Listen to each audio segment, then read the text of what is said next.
Hello guys! Ito na naman kami ang Travel Buds.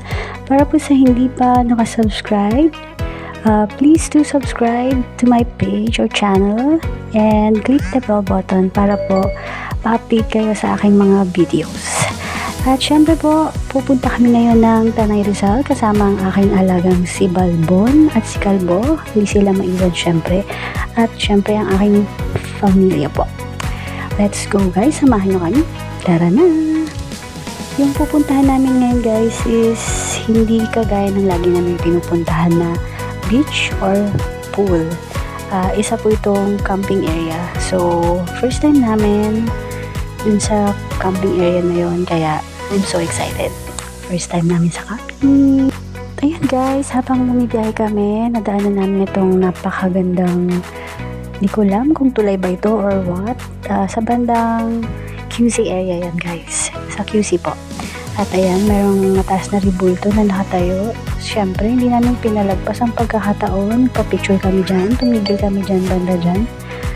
At napakaganda dyan guys sa lugar na yan. Hindi ko lang alam guys kung anong area, exact area to. Pero bandang QC ito guys. Madadaanan nyo to pag papunta kayo ng Rizal or Antipolo. Yan guys. Tuloy-tuloy na natin ang biyahe guys. And ayan, kapag nakita nyo or nadadaanan nyo itong mga mapupunong lugar na to, ibig sabihin yan, malapit-lapit na tayo. Excited na ako guys. At ayun nga guys, nakarating na kami dito sa aming destinasyon at tingnan nyo naman, Diyos ko po, pag tungtong mo pa lang dito, talaga namang ang hangin, ang sarap, ang fresh ng air talaga guys. At for sure talagang mawawala ang problema na makakalimutan nyo lahat. Kahit saglit lang guys, talagang mawawala ang stress nyo dito sa lugar na to. Ayan, nature na nature guys. Kaya kung nature lover kayo, talagang eksakto tong lugar na to para sa inyo. Tingnan nyo naman guys, baba pa lang to. Ito pa lang yung entrance guys. Paano pa kaya dun sa taas? Tara, libutin na natin. Ito yun guys, daan papunta dun sa camping area.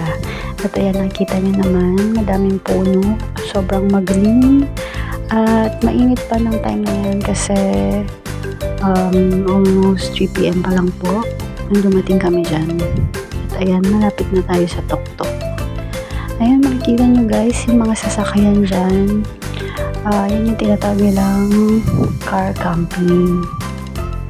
Kung saan yung sasakyan is nilalagyan ng tent. Tapos dun sila natutulog, nagluluto, etc. Dun sila buong magdamag. Dun sa sasakyan nila na nilalagyan lang ng tent.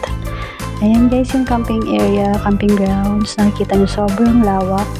Sobrang napakalaki ng space guys. Kaya kung nagtitipid, pwede naman magdala ng tent and entrance lang yung babayaran nyo. Or pwede rin naman kayong mag-arkila ng tent dito mismo sa camping area. Ayan guys. Sobrang lawak. Sobrang nature vibes talaga siya. And meron ditong coffee shop dito sa bandang taas guys. Kung saan pwede kayong magkape dyan kasi sa gabi is sobrang mahangin, sobrang malamig. Kaya kailangan nyo ng kape. So, yun guys. Libutin na natin ang buong camping area.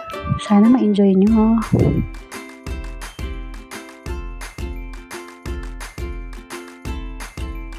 At eto nga pala guys, yung kinuha namin na room.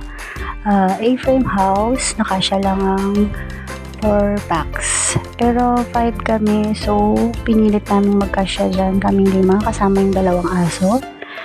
And wala kaming binayaran na extra pack kasi hindi naman kami humingi ng extra bed. Ayan guys, ayan yung loob niya. At eto yung side niya. Meron, etong A-frame house na to guys is may pool siya sa baba. Isang maliit na pool, bilog. Nakasya lang kaming 5. Ayan siya guys. Ayan. Nakikita nyo naman.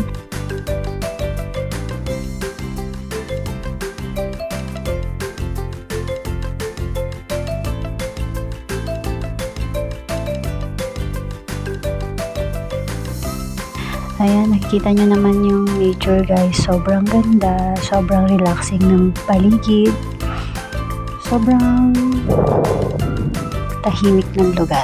Kaya, mawawala ang problema no, kung sino mang may problema na pupunta dito dahil stress reliever ang lugar na to.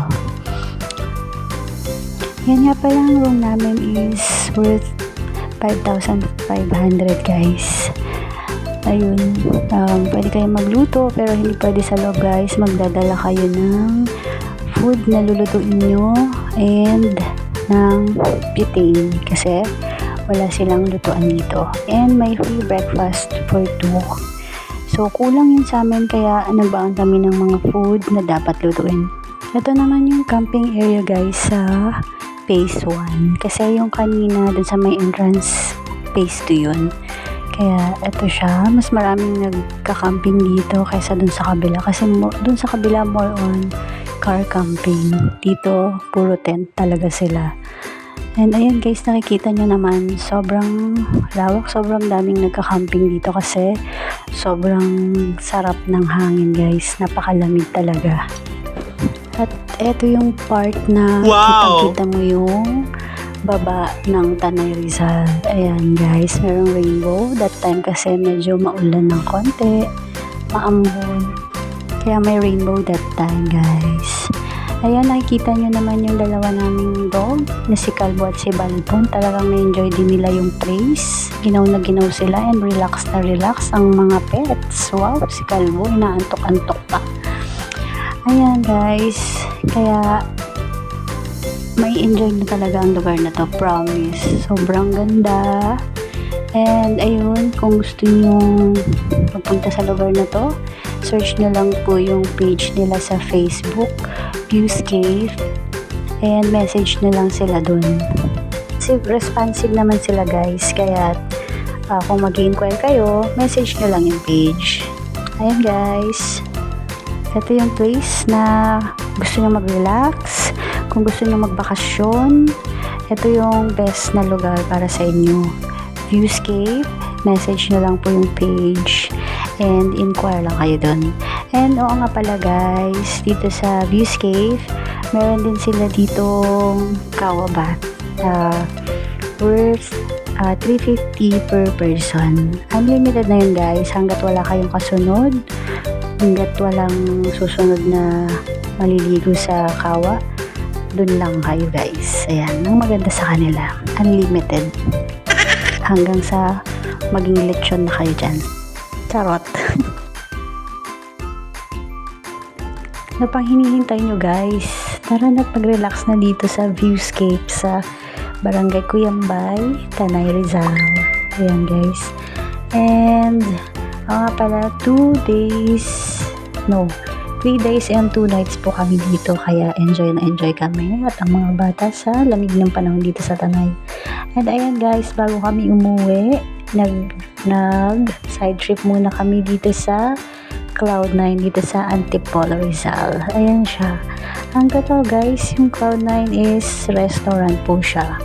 And meron siyang 360 view deck. Nakitang-kita nyo yung buong Rizal, buong Antipolo.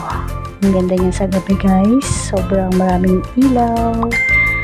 Yun ay kung kakayanin mong umakyat dun sa hanging bridge nila papunta dun sa 360 degree view.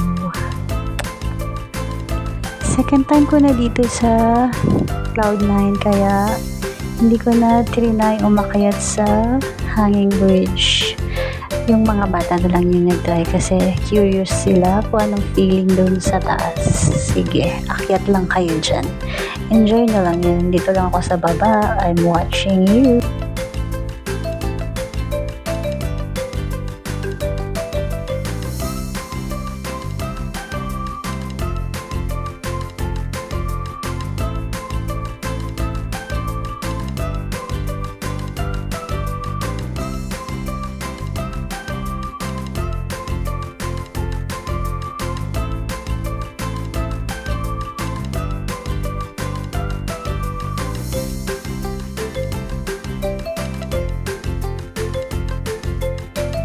So, ayun guys, natapos na naman ang ating isang bakasyon.